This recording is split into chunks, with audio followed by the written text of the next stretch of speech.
Decks here. Today we are at my house. We are laying new luxury vinyl plank floors throughout the lower portion of our home, and we're trying to do it on evenings and weekends. So we took an extra day off just so we could get some more progress made on the floors. We have the formal living room and the entryway done, and now we're getting into the formal dining room. And then after that, we're going to go right into the living room, which is our most trafficked area, the living room and the kitchen. We're not going to get to the kitchen today, but it's something new for us. I think we have a pretty good system down now. It's a little tricky. It's a little trickier to lay than I thought it would be. It's just a different set of tools and a different set of techniques we use versus when we're laying decking. And instead of paying $8,000 to have it installed by somebody else, I'm doing it myself on evenings and weekends. I got Deck Andy Deck over here. You can follow his handle on Instagram. Also, if you like what you see, please click that subscribe button. Don't forget to do that. It's so very important to us. And if you want to be notified every time we're putting out future updates, click that bell icon as well. I really appreciate it. And come on, follow us along.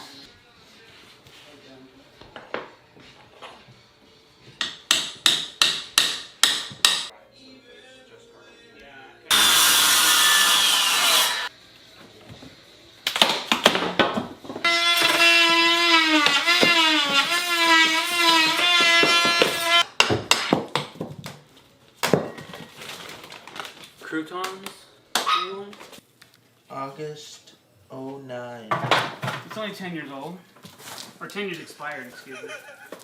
Alright, so we have some of our floors laid. A couple things about luxury vinyl plank. I'm not the world's best installation expert. I'm just going to share with you what we've learned and what we know. When you're putting in your first plank, make sure your dog's handy. Alright, good boy. And then the tricky part is everything's interlocking and it's watertight, so you kind of get a feel for it once you get the groove in. And honestly, it really helps to have two people. When you push this down all the way, it really is hard to move back and forth. So to get it somewhat in place, you lift up on it a tidge to get it to fit. And then there's interlocking parts. So the ends all interlock. It's all like a tongue and groove system. So you get it close to where you want it. And this is where two people really come in handy. Andy's going to come over here and sit on this, and I'm going to come to this end, and I've cut out a piece of the tongue off a scrap board, and I'm using that to bang with a mallet. So I'm going to fit that on there. They actually make kits that you can use, but I didn't justify the cost in buying a kit when I have all the tools already, most of them, so I just made my own beater boards is what I call them. You want to use as wide of a part as you can, but you got to be careful about the tongues and grooves. They're fragile, and until this until this flooring is laid, it's a little bit more fragile than I thought it was. I've broken a few parts by banging on it too hard, so you got to kind of learn how to adjust your strength. And I'm sure there's other tips and tricks on how to do this. This is just what I've learned by doing it. So Andy's got his weight on this piece. He's monitoring down there how the fit's going. I'm going to tap this towards him until he tells me. Okay, now I'm going to give it a pretty good whack. Get it. Okay, now if we moved everything too far that way, now's the time to readjust the width so that you keep your proper gapping away from the wall. Now, because our old flooring was thicker than our new flooring, everything fits below the level of the sheetrock where the flooring was before. So we have a built-in half-inch gap. As long as we were flush with our sheetrock, we're good to go. And then all of our base trim will cover up any gaps that we have. So now that that part's in, we've been laying 2 or 3 courses at a time of this product to make it a little bit quicker. So we're not running one length, coming back, running another length, coming back. We're like maybe running 3 pieces and then working in books or layers, kind of like roofers do, that kind of thing. All of our flooring is 4 foot long, so we have to create all the staggers that we're doing.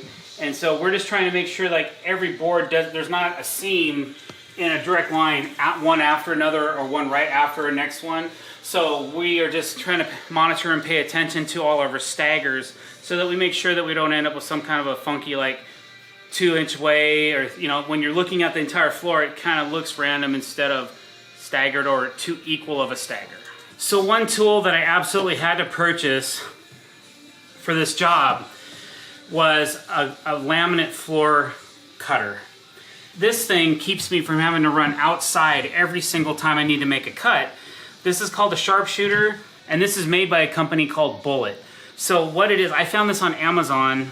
What it does is it just cuts straight lines in laminate, but man, it's not messy, it's not loud, so it just makes it really easy. So all you gotta do is put this blade down onto where your mark is, and then push on this handle, and it cuts your piece that quick.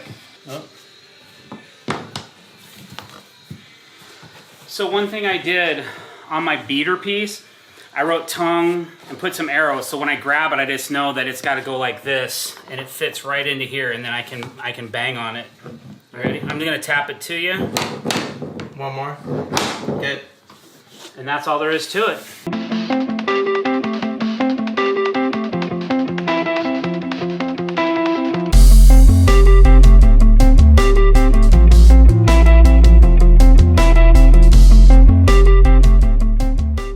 Guys, thanks for watching my home improvement channel. Alright guys, thanks for watching. I really appreciate it. If you like what you saw, or if you learned something new today, click that subscribe button. And if you want to be notified every time we're putting out fresh content, click the bell icon as well. I appreciate your time. Thank you for watching. Have a great day.